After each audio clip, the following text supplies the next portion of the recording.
Saludos, amigas y amigos, bienvenidos a este vuestro canal. Yo soy Jesús y hoy me gustaría seguir hablando del apartado distorsión de los impulsos milagrosos incluido en el primer capítulo del URTES de un curso de milagros. Bueno, nos habíamos quedado en el siguiente párrafo. Como se dijo antes, la homosexualidad es inherentemente más arriesgada o dada al error que la heterosexualidad, pero ambas pueden llevarse a cabo de manera igualmente falsa. Ambas pueden llevarse a cabo de manera igualmente falsa. La falsedad de la base está clara en las fantasías que acompañan. Por sus frutos los conoceréis. Relaciones basadas en querer oprimir, humillar, ridiculizar, agredir a la pareja, pues lógicamente dan noticia de una mentalidad de carencia, de un motor del miedo, de una idea de supervivencia, que es lo que se está manifestando en esa relación violenta, ¿no? En esa distorsión de un impulso milagroso a través de una grotesca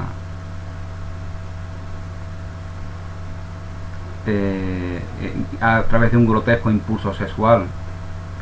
La homosexualidad siempre implica percepción errónea. Bueno, leyendo esto pues podemos comprender, como ya hemos hablado en alguna ocasión, el por qué estos textos, estas reflexiones, esta parte canalizada por Helen fue excluida por los editores del libro impreso allá por el año, a mediados de los años 70 del siglo pasado.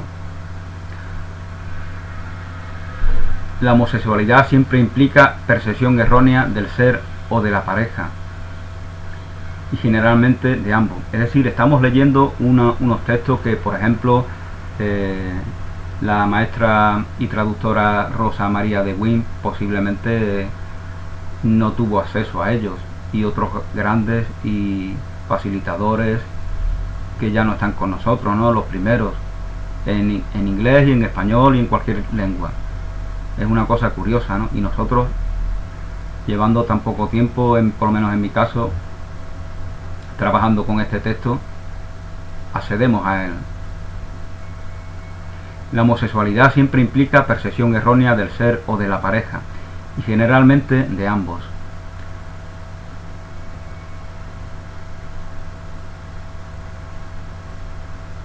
La penetración no implica magia ni lo hace ninguna forma de comportamiento sexual. Es una creencia mágica de participar en cualquier tipo de actividad de imagen corporal en absoluto.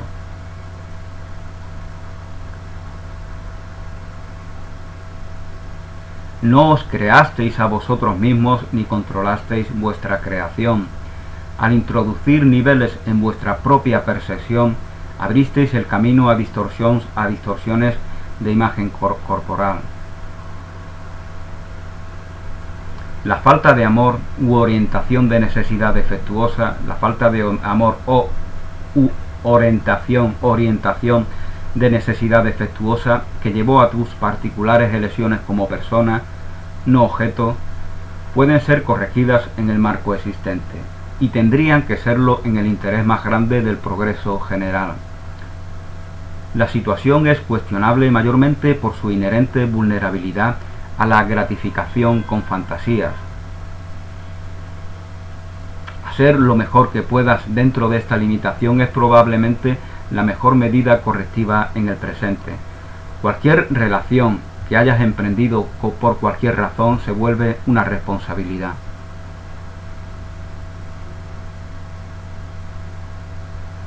El cambio de tus propias necesidades debiera resultar en un cambio correspondiente en la orientación de necesidades de la otra persona.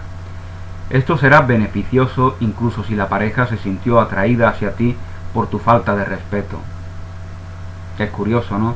Cómo se dan ese tipo de atracciones grotescas, ¿no? Que dan noticia de la falta de autoestima hacia sí mismo de la persona que se siente atraída por otra porque no le tiene respeto, porque no la ama, porque no la valora. Los recursos de enseñanza que son totalmente ajenos al sistema perceptual del que aprende son usualmente meramente disruptivos. La transferencia depende de algunos elementos comunes en la nueva situación que son comprensibles en términos de la antigua.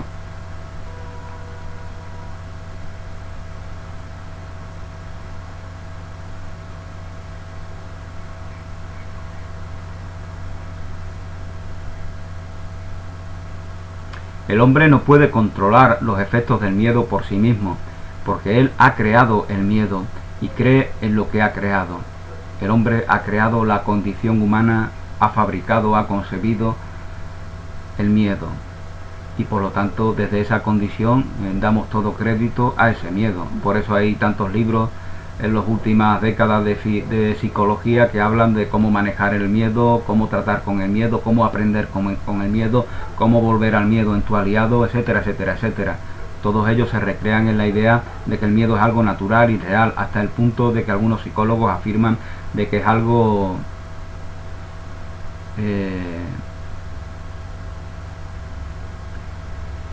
innato, que no es algo aprendido, que es lo que yo pienso. El miedo es algo aprendido. Lo que no es aprendido es la capacidad de aprender el miedo. Esa es la diferencia. La capacidad de aprender el miedo es lo que no es aprendido, es lo que es innato. El miedo de por sí es algo aprendido. Como el asco. Por eso los bebés no tienen asco de sus heces, como hemos podido comprobar en alguna ocasión. No tienen aversión. Eso es algo que hemos aprendido. Y está bien que lo aprendamos porque efectivamente son sustancias que pueden transmitirnos algún tipo de enfermedad y es conveniente no tener una relación demasiado estrecha con esos desechos corporales.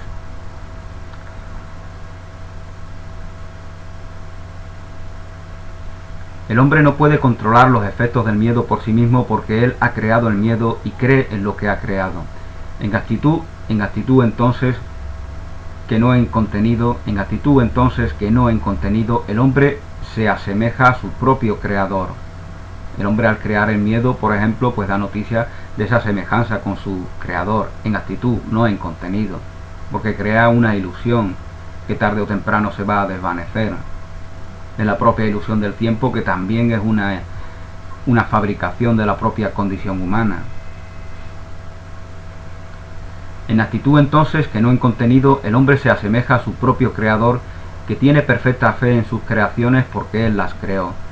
Toda creación descansa en la creencia, y la creencia en la creación produce su existencia. La creencia en la creación produce su existencia, permite que se manifieste.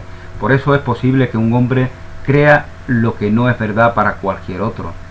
Es verdad para él porque ha sido hecho por él. Hombres y mujeres vemos que son diferentes, son distintos. Hablábamos ya en el vídeo precedente, ¿no?, de esa persona que tiene una fe plena en sí mismo, una autoestima sin límites, y todo lo que se propone tiene un resultado positivo, porque es movido por ese motor de la aceptación. Y la aceptación, la autoestima verdadera, es aquella que no es comparativa, aquella que habla de que soy el mejor, que soy grande, que soy valioso, y tú también, y esa también, y todos también, porque no es comparativa, no se confronta contra nada ni contra nadie, y podemos ser movidos por ese motor sin estar confrontados con nadie, ni compararnos con nadie.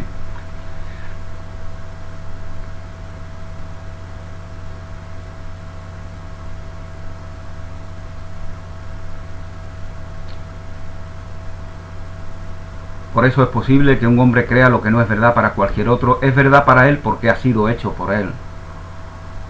Esto también nos recuerda lo que nos decía Nietzsche, de lo cual hemos hablado en alguna ocasión. El charlatán tiene razón en el absurdo de su ciencia, porque él se la inventa, él se inventa sus teorías, él se inventa cómo se apuntala un concepto con otro. Él se enfoca en lo que corrobora esa teoría, esa hipótesis, esa propuesta, y desecha todo lo que la pone en entredicho, todo lo que puede refutarla. Entonces él se inventa y se mete dentro de su propia invención para darle más crédito. Esto pasa con los políticos, ¿no? Por eso Es tan duro ser político, por eso envejecen y enferman tantos políticos, envejecen prematuramente. Están metidos dentro de su propia ideología, porque ellos la han inventado y solamente buscan enfocarse en lo que corrobore la verdad. Y están en pleno combate con todos aquellos que les pueda aparecer de cualquier lado que pongan en entredicho esa ideología. Eso también es supervivencia. Necesito supervivir con esta ideología que he creado, necesito aferrarme a ella, necesito llegar a ella. Su fe no es una fe verdadera en lo que han creado, porque no está conforme con la verdad. La noticia de la separación, esta es mi ideología y no la vuestra, que sois ignorantes, que sois analfabetos, que no os dais cuenta de que yo estoy en la verdad. Entonces esta idea, esa situación de la cual acabo de dar noticia ahora, de confrontación, es permanente para ellos.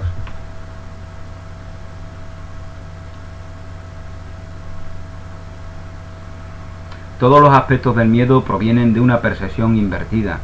Los verdaderamente creativos dedican sus esfuerzos a corregir esto. Los neuróticos dedican los suyos a llegar a un compromiso. Los neuróticos intentan justificar sus invenciones. Los verdaderamente creativos, por el contrario, lo que su objetivo es sanar de esas invenciones, reinterpretarlas, disiparlas. No les aportan nada, les enferman, les envejecen, les autodestruyen, como antes os comentaba, y por lo tanto, y como ellos son conscientes porque son creativos, pues lógicamente toda su voluntad está en sanar. Los neuróticos dedican sus esfuerzos a llegar a un compromiso. El psicótico, ya nos decía Jesús, no jures ni prometas. Eso es desde la carencia, y compromiso viene de prometer. Me comprometo con algo. ¿Por qué me comprometo? Porque yo mismo dudo de mí, y entonces necesito escenificar, necesito apalabrar, necesito un contrato, un compromiso que dé noticia de ello, ¿no? Como los contratos matrimoniales o los contratos laborales. Yo dudo de mí y por lo tanto necesito dar mi palabra. Pero ya doy noticia de cómo yo no me valoro a mí mismo en la verdad. Yo no me considero una persona auténtica. El psicótico intenta escapar estableciendo la verdad de sus propios errores. Es decir, todo aquel que, por lo que decía antes, todo aquel que habla de compromiso en general está clamando por situaciones de desengaño. Y así es como sucede. Porque compromiso viene de prometer, viene de jurar, y ya Jesús intentaba compartirnos la enseñanza referente a ello, ¿no? De cómo jurar y prometer tiene que ver con una mentalidad de carencia, de miedo, de negación, y por eso juramos y prometemos, y por eso Él nos dice: no juréis ni prometéis, con lo cual eso que se hace en los juicios, juro, prometo, es una herejía, es una blasfemia que se escenifica en esas instituciones, y por lo tanto no es correcto jurar ni prometer.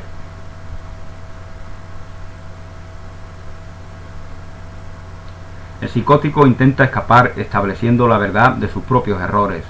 Este es más difícil de liberar con medios ordinarios, simplemente porque es más estable en su negación de la verdad. Hay personas que están estáticas en su negación de la verdad, y pueden ser personas que tienen una grandiosa inventiva y la aplican a esa negación, y la aplican a esa fabricación de esa ilusión que ellos han creado, y se sienten orgullosos de haberla creado porque saben que es su creación, pero en ella se niegan a sí mismos en la verdad. Por eso es un ataque permanente contra sí mismo.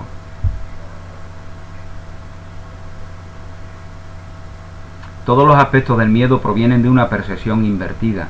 Los verdaderamente creativos, esta es una idea que se nos hace en este primer capítulo, se nos repite una y otra vez. Los verdaderamente creativos no necesitan de aprendizaje. Los que son completamente creativos no precisan de aprendizaje alguno, porque ya están manifestando voluntad de ser, voluntad de compartir, voluntad de crear. Entonces están expuestos a nuevos descubrimientos a nuevas revelaciones, pero no a aprendizajes mundanos. Ya no precisan de ellos. Los verdaderamente creativos dedican sus esfuerzos a corregir esto. El psicótico intenta escapar estableciendo la verdad de sus propios errores. Este es más difícil de liberar por medios ordinarios, simplemente porque es más estable en su negación de la verdad. El milagro no hace distinción entre grados de percepción errónea. No hay niveles para los milagros. Es un recurso para corregir la percepción que es efectivo independientemente del grado o la dirección del error. Esta es su verdadera indiscriminación. Esta es su verdadera indiscriminación. Los milagros controlados por Cristo son selectivos solo en el sentido que están dirigidos hacia aquellos que pueden usarlos para ellos mismos. Como es inevitable que los extiendan a otros, el milagro que nos sana inevitablemente sana a aquellos que son testigos de esa sanación. Como es inevitable que los extiendan a otros, se suelda una cadena de expiación muy fuerte. Pero el control de Cristo no tiene en cuenta en absoluto la magnitud del milagro mismo, porque el concepto de tamaño existe solo en un plano donde él mismo es irreal. Como el milagro apunta a restaurar la realidad, difícilmente sería si estuviera aprisionado por las reglas del mismo error al que apunta a corregir. El milagro no puede, por eso no hay niveles para el milagro, porque no puede darle crédito a lo que va a corregir, que son justamente esos niveles. Como el milagro apunta a restaurar la realidad, difícilmente sería útil si estuviera aprisionado por las reglas del mismo error al que apunta a corregir. Solo el hombre comete este tipo de error. Solo el hombre, solo la condición humana comete este tipo de error. Es un ejemplo de la tonta consistencia que sus propias falsas creencias han engendrado. Tanto el poder como la fuerza de la voluntad creativa del hombre deben entenderse antes de que el auténtico sentido de la negación pueda ser apreciado y abolido. La negación no es mera negación, es una falsa creación positiva. La negación no existe, es una falta de aceptación de lo positivo, que es la verdad. Es una falta creación positiva, es una falsa creación positiva. Aun cuando la falsa creación es creída necesariamente por su propio creador, no existe en absoluto en el nivel de la verdadera creación. La negación no existe, lo negativo no existe, no puedes tener menos 2.000 euros, menos 2 manzanas, menos 4 hijos, menos 3 novias, menos 3 exnovias.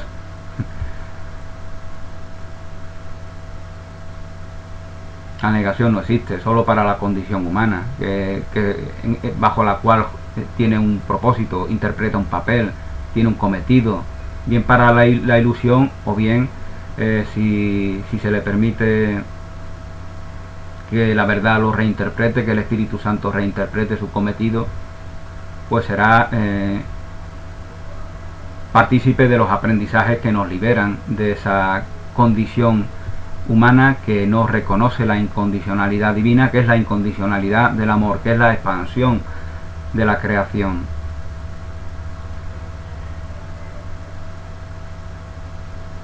El milagro compara la creación del hombre con el más alto nivel de creación.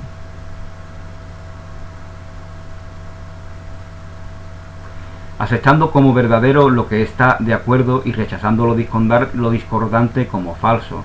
Por eso está tan próximamente asociado con la validez. La validez real es tanto verdadera como útil, o mejor, es útil porque es verdadera. La validez real es útil porque es verdadera. Todos los aspectos del miedo son falsos. Todos los aspectos del miedo son falsos porque no existen en los niveles creativos más altos y por lo tanto no existen en absoluto. En la medida en que el hombre esté dispuesto a someter sus creencias a un verdadero test de validez, será el grado en que sus percepciones sanarán o serán corregidas. Sanación y corrección vienen por lo tanto a significar lo mismo. Al distinguir lo falso de la verdad, el milagro actúa mucho según las directrices sugeridas muy correctamente por Bill. Por ejemplo, si el amor perfecto disipa el miedo, Y si el miedo existe, entonces no hay amor perfecto. Pero solo existe realmente el amor perfecto.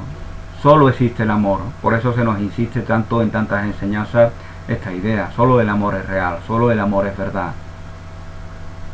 Solo existe realmente el amor perfecto. Por lo tanto, si hay miedo, este crea un estado que no existe. Por eso el mundo es una ilusión. Porque en el mundo hay miedo. Porque en el mundo hay desamor. Porque en el mundo hay elementos que no dan noticia de ese amor perfecto. Por lo tanto, el mundo no puede ser real, no puede ser verdadero. El mundo es una ilusión, por eso. Pero el mundo es tu percepción de él. Por lo tanto, no se trata de negar al mundo, desde algo ajeno a ti, de por sí, sino de negar tu percepción, tu idea del mundo. El mundo no existe. Solo existe realmente el amor perfecto. Un mundo que sea amor perfecto sería un mundo que sí existe. Por lo tanto, si hay miedo, este crea un estado que no existe. Cree esto y serás libre. La verdad os hace libres. Solo Dios puede establecer esta solución porque esta fe es su don. Esta fe es su don.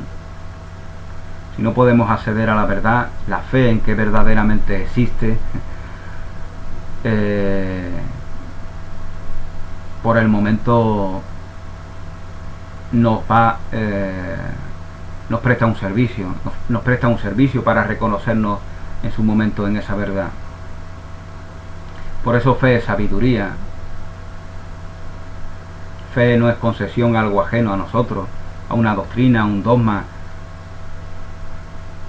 que se nos impone desde afuera, de manera irracional. Es el miedo el que nos hace someternos a lo que se nos impone. Y Dios no crea el miedo. Por lo tanto, si es el miedo lo que nos somete, lo que nos hace ir a templos, lo que nos hace rezar asustados, entonces no es el amor, no es Dios, no es la bondad, no es la belleza, no es la conciencia de unidad lo que nos está moviendo. El hombre debe contribuir a su disponibilidad aquí como en cualquier otra parte.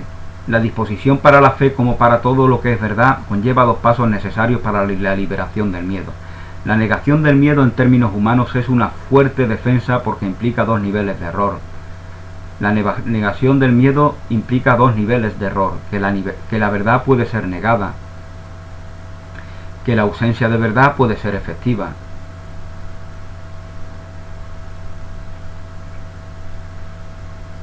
Si negamos el miedo es porque lo interpretamos como algo real.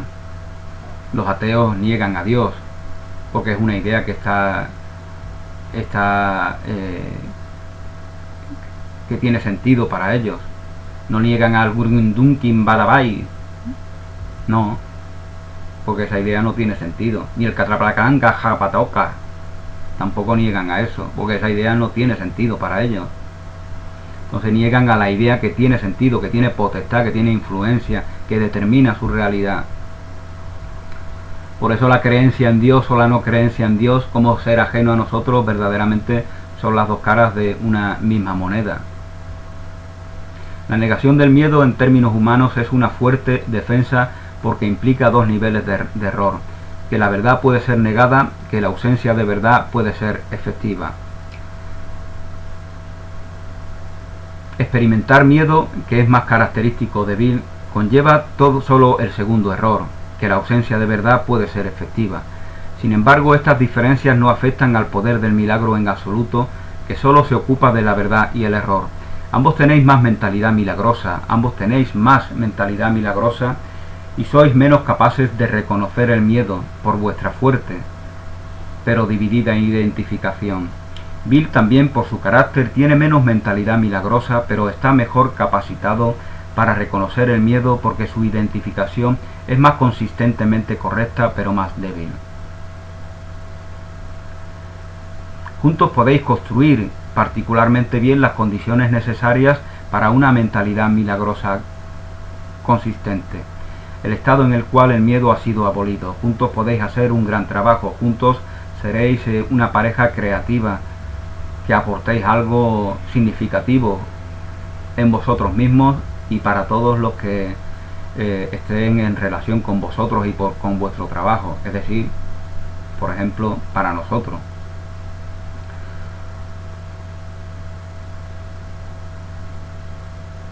Juntos podéis construir particularmente bien las condiciones necesarias para una mentalidad milagrosa consistente, el estado en el cual el miedo ha sido abolido. Una mentalidad milagrosa consistente es el estado en el cual el miedo ha sido abolido. De hecho, esto estaba bastante bien resuelto antes. Vuestra idea acerca del verdadero sentido de la posesión debiera ser clarificada. Vuestro propio rechazo al miedo, eso se refiere a la experiencia visionaria de Helen Chapman, vuestro propio rechazo al miedo introdujo alguna variación del error, pero no realmente en una cantidad significativa. Sin embargo, siempre hay una posibilidad de que a medida que la muestra se hace más grande, lo que antes era insignificante pueda alcanzar significado. Así mejor nos quitamos esto de encima ahora, mientras estáis todavía dentro del margen de seguridad.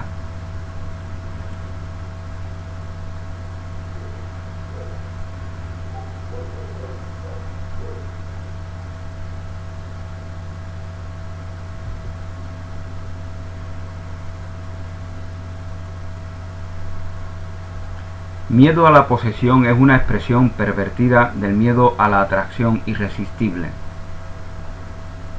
Miedo a la posesión es una expresión pervertida del miedo a la atracción irresistible. Y aparte, entre paréntesis, se nos dice que esto aplica a la homosexualidad, entre otros errores, donde todo el concepto de posesión o entrar es un miedo clave. Es una declaración simbólica de una decisión invertida de no entrar o poseer el reino.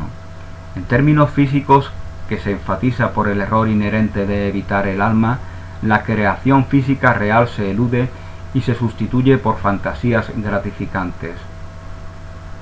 La creación física real se elude y se sustituye por fantasías gratificantes. Esto es lo que acontece, según este documento, en la homosexualidad, por ejemplo.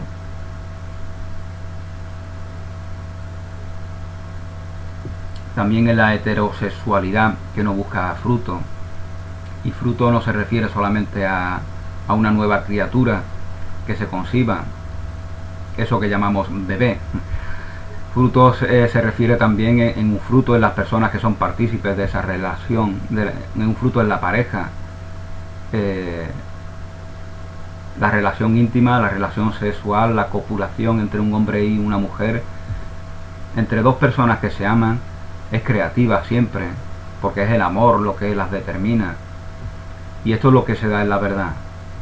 Y esto es lo que negamos cuando se dan relaciones especiales, en este caso en el ámbito de la sexualidad. La verdad todavía es que la atracción de Dios es irresistible a todos los niveles. Las fantasías nos atraen por esa atracción de Dios, de la plenitud, del amor, del gozo pleno. Eso es lo que verdaderamente nos atrae, aunque nos neguemos en ello. La verdad todavía es que la atracción de Dios es irresistible a todos los niveles, y la aceptación de su verdad totalmente inevitable es solo asunto de tiempo, es solo cuestión de tiempo en que nos deshagamos de las fantasías, de las ilusiones, de las relaciones especiales. Es solo cuestión de tiempo. De la misma manera que tienes miedo, tienes ira, tienes envidia, tienes odio, tienes rencor, y es solo cuestión de tiempo que todo ello se vaya. Nadie está en ese estado de enfermedad, por decirlo así, eternamente. Es solo cuestión de tiempo. Las ilusiones se deshacen y es solo cuestión de tiempo. Se deshacen en la gran ilusión llamada tiempo. La verdad todavía es que la atracción de Dios es irresistible a todos los niveles, y la aceptación de su verdad totalmente inevitable es solo asunto de tiempo. Pero debierais considerar si queréis esperar, porque podéis regresar ahora si así lo elegís.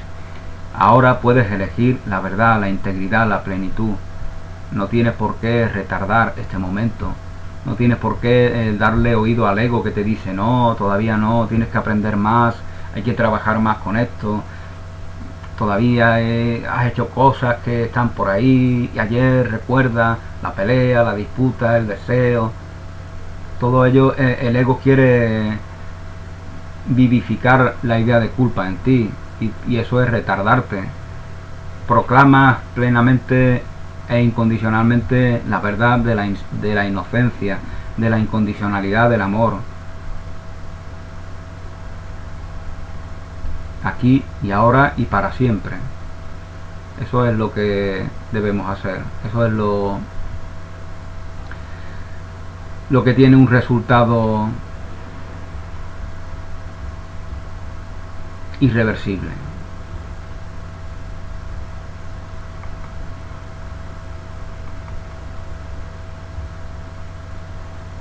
La verdad todavía es que la atracción de Dios es irresistible a todos los niveles, y la aceptación de su verdad totalmente inevitable es solo asunto de tiempo. La aceptación de su verdad es solo asunto de tiempo. Debierais considerar si queréis esperar, porque podéis regresar ahora, si así lo elegís. Nota para Helen Chapman: estás escribiendo esto con una motivación impropia, pero lo intentaremos de todas formas. Si vas a parar, hazlo inmediatamente. La posesión es un concepto que ha sido sujeto de muchas distorsiones, algunas de las cuales enumeramos a continuación. ¿Puede la posesión estar asociada solo con el cuerpo? Si esto ocurre, probablemente el sexo resulte contaminado. Poseer versus ser poseído es apto para ser visto como el papel masculino-femenino, en cuanto que ninguno de los dos es concebido como satisfactorio por sí solo, y ambos están asociados al miedo. Ya ambos papeles, ambos roles, masculino y femenino, están asociados al miedo. Esta interpretación es particularmente vulnerable a la confusión psicosexual. Desde el punto de vista erróneo bastante similar, la posesión puede estar asociada con cosas. Esto es esencialmente un cambio de uno, es usualmente debido a un miedo subyacente de asociar posesión con gente. En este sentido es un intento de proteger a la gente, como la superstición sobre proteger el nombre que mencionábamos antes. Ambos son dados a volverse compulsivos por varias razones. Ambas distorsiones de las cuales se nos hablaba anteriormente son dadas a volverse compulsivas por varias razones, incluyendo los siguientes puntos: A, B, C y D. Representan un intento de escapar del impulso real de posesión que no pueden ser satisfechos de esta forma. Establecen objetivos sustitutivos que usualmente son razonablemente fáciles de alcanzar. Aparentan ser relativamente inofensivos y así parecen aliviar el miedo. El hecho de que usualmente interfieren con buenas relaciones interpersonales puede ser interpretado en esta cultura como una falta de sofisticación por parte del otro, no del ser, y esto induce un falso sentimiento de confianza en la solución basada en la fiabilidad, no en la validez.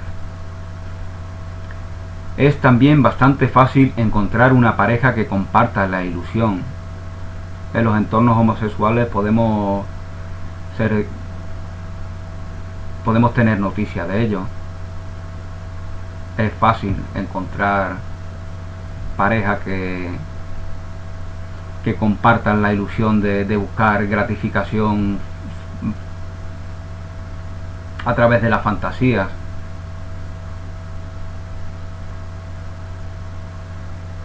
Así tenemos un variado número de relaciones que están de hecho establecidas en la base de uno, en la base del primer punto, y otros que se mantienen juntos fundamentalmente por sus intereses conjuntos en lo que está en relación con el punto 2. El manifiesto énfasis externo en el que ambos os implicáis, el manifiesto énfasis externo en el que ambos os implicáis parece ser un recurso de seguridad, y así permite una falsa escapatoria de inhibiciones mucho más básicas. Como solución de compromiso, la ilusión de la relación interpersonal se preserva reteniendo el componente de falta de amor. Este tipo de malabarismo psicológico deja a la persona o malabarista con un sentimiento de vacío que está perfectamente justificado porque está actuando desde la escasez. Entonces se vuelve más y más compulsivo en su comportamiento para llenar el vacío. Cuando se ha invertido en estas soluciones con extrema creencia, 1 lleva a crímenes sexuales, 2 al robo. El cleptomaníaco es un buen ejemplo del último. Generalmente resultan 2 tipos de trastornos emocionales.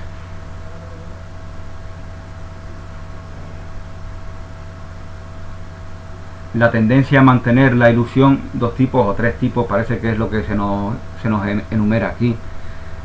Tipos de trastornos emocionales que resultan de lo anterior. La tendencia a mantener la ilusión de que solo lo físico es real.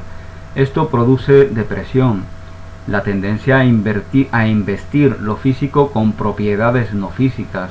Esto es esencialmente magia y tiende más hacia la propensión a la ansiedad. Y la tendencia a vacilar entre uno y otro. Por eso se nos decía 2 tipos, porque este tercero es una vacilación entre el uno y el otro, lo que produce una vacilación entre depresión y ansiedad. Ambos resultan en una autoimpuesta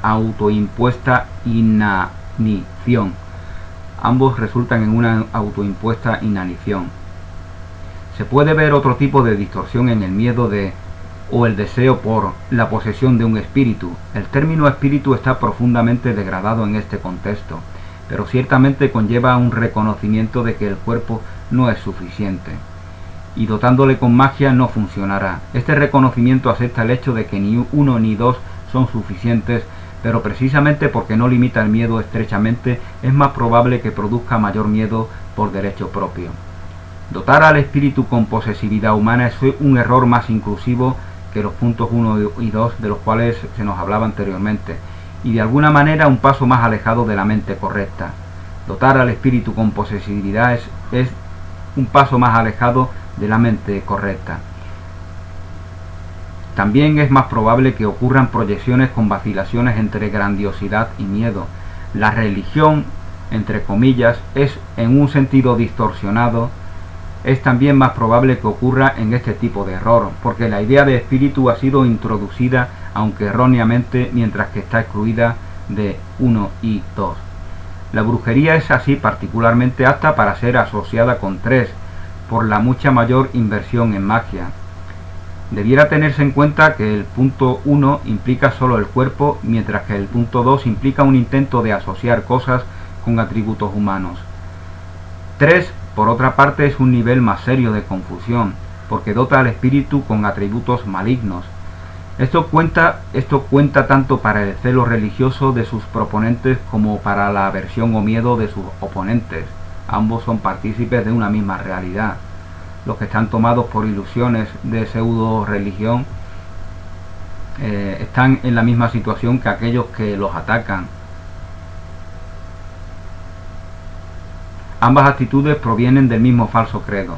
Bueno, aquí pues como podéis ver no son textos de fácil comprensión, así que os animo a que los leáis y que reflexionéis sobre ellos si así lo consideráis oportuno, ¿no? Esto no es lo que la Biblia quiere decir por poseído por el Espíritu Santo.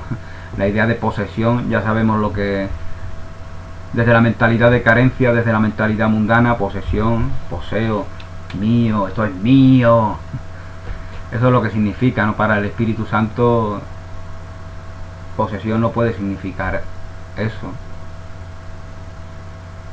Poseído por el Espíritu Santo es reconocido en lo que es espíritu y lo que es santidad. Reconociéndonos en lo que es espíritu y en lo que es santidad, en lo mismo reconocemos a nuestros semejantes. Eso es conciencia de unidad. No existe la propiedad privada, es la verdad. Tu propiedad es lo que es propio de ti, y lo que es propio de ti es lo que compartes con tus semejantes, incondicionalmente.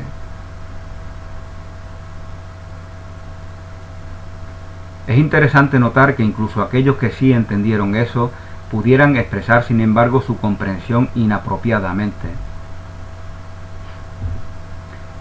No es fácil ser preciso con palabras humanas sobre esto que aquí se nos comparte, ¿no? Por lo tanto, es fácil ser malinterpretado. Sí, es fácil al mismo tiempo no saber llevar a las palabras de un modo adecuado esto que se nos está compartiendo. El concepto de hablar muchas lenguas fue originalmente un mandato para hablar a todo el mundo en su propio idioma o su propio nivel. Esta es una idea muy importante. Hablar muchas lenguas significa saber dirigirnos a todas las personas de toda la sociedad. Saber estar cerca de ellos y de ellas, estén donde estén. En la cárcel, en el barrio bajo, en puestos de relevancia social, en cualquier situación. Eso es lo que hace Jesús. Por eso se acerca a los estos que buscan, que cobran los impuestos, ¿no? A estos que tienen posiciones relevantes, y se acerca también a las prostitutas, a los ladrones, a los poseídos. Él se acerca a todos, él sirve a todos, él le habla a todos, él puede comunicarse con todos. Esto es hablar lenguas. No se siente distinto de nadie. Se siente cercano a todos. El concepto de hablar lenguas fue originalmente un mandato para hablar a todo el mundo en su propio idioma o su propio nivel. Difícilmente querría decir de una manera que nadie entendiera. Entonces ya se interpreta lo contrario, ¿no? Se interpreta que ahora nos ponemos y eso es algo milagroso, ¿no? ¿Y para qué sirve ese milagro? Para que tú no me entiendas. Qué cosa más estúpida, ¿no? Así se entiende desde un mundo de separación. No, el milagro está cuando yo puedo comunicarme contigo y comprendo tu realidad. Me siento próximo a ti. Eso es hablar lenguas.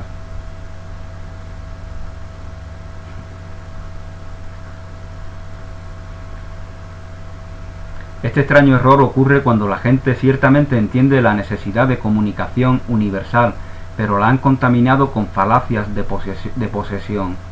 El miedo engendrado por esta percepción errónea lleva a un estado conflictivo en la que se intenta la comunicación, pero el miedo es aliviado haciendo la comunicación incomprensible. Podría también decirse que el miedo indujo egoísmo o regresión, porque la comunicación incomprensible difícilmente puede ser una ofrenda valiosa de un hijo de Dios a otro, como antes escenificábamos. La comunicación incomprensible difícilmente puede ser una ofrenda de valor de un hijo de Dios a otro. El conocimiento también puede ser malinterpretado, como un medio de posesión. Aquí el contenido no es físico, y la falacia subyacente es más probable que sea la confusión de la mente y el cerebro. El intento de unir contenido no físico con atributos físicos está ilustrado en la frase sed de conocimiento, sed de conocimiento.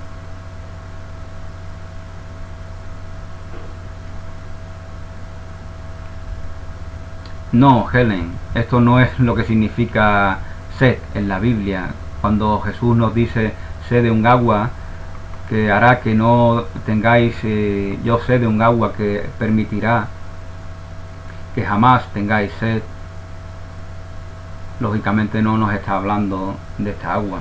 Esto es una relación que se da en el mundo.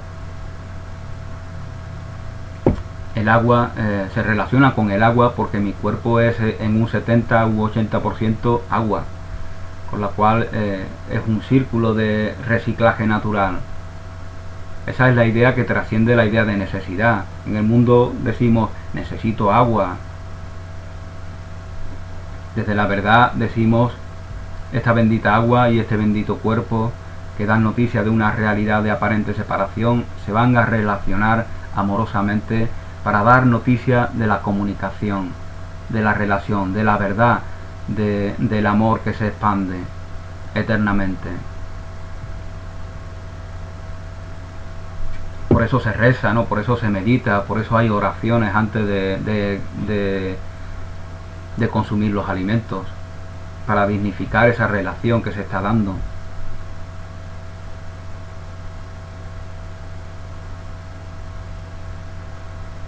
No, Helen, esto no es lo que significa sed en la Biblia.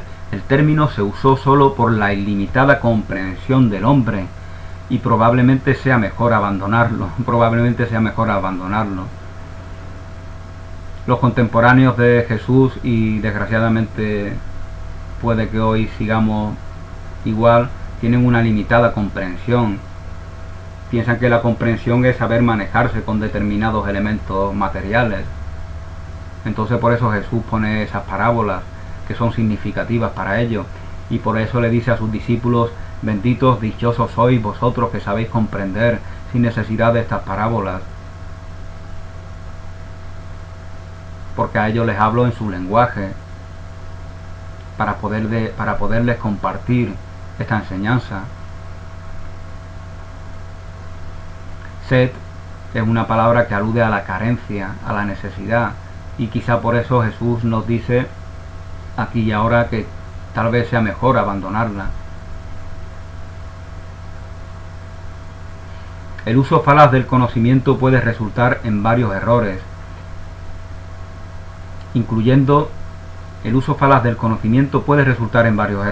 Por ejemplo, la idea de que el conocimiento hará al individuo más atractivo para otros. Quiero aprender muchas cosas, leer muchos libros, tener carreras, así le gustaré mucho a una chica guapa que me valora, que diga: oh, un gran hombre, un hombre importante. La idea de que el conocimiento hará al individuo más atractivo para otros. Esta es una falacia de posesión. Quiero poseer a esa chica porque verdaderamente no la tengo en estima, no la valoro, no me mueve el amor que permita que me acerque a ella y le hable de manera natural. Quiero impresionarla con conocimiento, ¿no? Que ella abra los ojos y diga: oh, qué importante el hombre.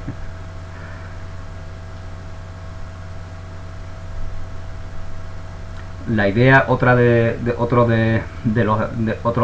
las falacias del conocimiento, es la idea de que el conocimiento hará al individuo invulnerable. Soy invulnerable, puedo defenderme, yo aprendí un montón de cosas, ahora ya me vienen ataques por ahí, yo salgo con todo lo que he aprendido, tengo herramientas para combatir a los ilusos, a los tóxicos, a los que están dormidos. Esa es otra falacia, ¿no? La idea de que el conocimiento nos hace invulnerables. No, Dios nos hace invulnerables. En la verdad de lo que somos, en mi indefensión radica mi seguridad. Dios es la fortaleza en la que confío. La conciencia de unidad es la única fortaleza verdadera. Querer hacerte invulnerable es no reconocer la invulnerabilidad de la obra de Dios. Es por lo tanto una idea blasfema. Es un desafío a Dios. Esta es la formación reactiva contra el miedo subyacente de vulnerabilidad. Es una reacción contra el miedo subyacente de vulnerabilidad. Ya hablábamos del Juan sin miedo, ¿no? Es un disfraz de falta de miedo. Y ese disfraz nos lo ponemos porque efectivamente nos mueve el miedo. Yo voy así muy chulo por la calle, ¿qué pasa? ¿Qué quieres tú? ¿A mí? ¿Yo? ¿Quieres algo? ¿Problema? ¿Tiene un problema? Yo voy así por el mundo porque necesito disfrazarme de miedo, y en este caso incluso de falta de miedo, perdón. Necesito disfrazarme de falta de miedo, incluso de una manera desafiante. Pero eso da noticia de que el miedo está arraigado en mí, hasta el punto de que me he construido un disfraz que me va a resultar difícil abandonar, ¿no? O quizá no. O quizá para los milagros nada hay imposible, ¿no? Todo el mundo tiene siempre la elección de la verdad disponible. Todos y todas tenemos siempre la elección de la verdad, de la integridad, del amor, de la incondicionalidad disponible para ser elegida. Bueno, otra de las falacias es la idea de que el conocimiento hará al individuo valioso. La primera era más atractivo, la primera era invulnerable, la tercera era valioso. Esto es extremadamente patético. Obviamente, si yo a través de la búsqueda de conocimiento, comer del árbol del bien y del mal, ¿no? Fijaos como aquí se nos está hablando de ello. Búsqueda del conocimiento, es decir, negación del conocimiento que ya está en nosotros porque somos seres consumados, porque la obra de Dios es perfecta. La idea de que el conocimiento hará al individuo valioso, esto es extremadamente patético. Creer hacernos valiosos es negar el valor de la perfecta, santa, íntegra y eterna obra de Dios. Tanto Bill como tú debierais considerar el tipo 4 muy cuidadosamente. Como todas estas falacias contiene un mecanismo de negación que entra, como todas esas falacias contiene ese tipo al cual antes se nos refería, que es del que hemos estado hablando ahora mismo, contiene un mecanismo de negación que entra en operación cuando el miedo aumenta, cancelando así el error temporalmente, pero menoscabando la eficiencia seriamente. Así tú, Helen, afirmas que no puedes leer, en tanto que Bill afirma que él no puede hablar. Nota que la depresión es un riesgo real aquí, porque un hijo de Dios no debiera reducir su eficiencia en ningún caso. La depresión viene de una peculiar pseudosolución que dice: un hijo de Dios es eficiente, yo no soy eficiente. Luego yo no soy un hijo de Dios. La depresión viene de esta peculiar pseudosolución. Un hijo de Dios es eficiente, es santo, es íntegro, es pleno. Yo no soy eso. Luego yo no soy un hijo de Dios. Luego yo soy un hijo del diablo, de la caída, yo soy el hijo pródigo que se ha escapado desafiando a Dios. Y si soy eso, pues esos son mis semejantes que están en torno mío. Por lo tanto son dignos de castigo, de represión. Esta idea no nos aporta nada. Esto lleva a una resignación neurótica y es un estado que meramente incrementa la depresión. Pues aquí concluye este capítulo primero y este apartado, distorsión de los impulsos milagrosos. Y bueno, gracias por vuestra atención. Yo con esto doy por término a mis reflexiones, a no ser que haga algún vídeo sobre los mensajes especiales a Bill y a Helen, que se incluyen al final de este documento, porque como ya hice los vídeos sobre los capítulos posteriores, por el momento ponemos fin a este estupendo trabajo y os invito a que leáis este texto del Ur-Test, versión original, canalizado tal como lo canalizó Helen Chapman, del año 65 al año 72 del siglo anterior. Bendiciones, feliz día, un abrazo y hasta pronto.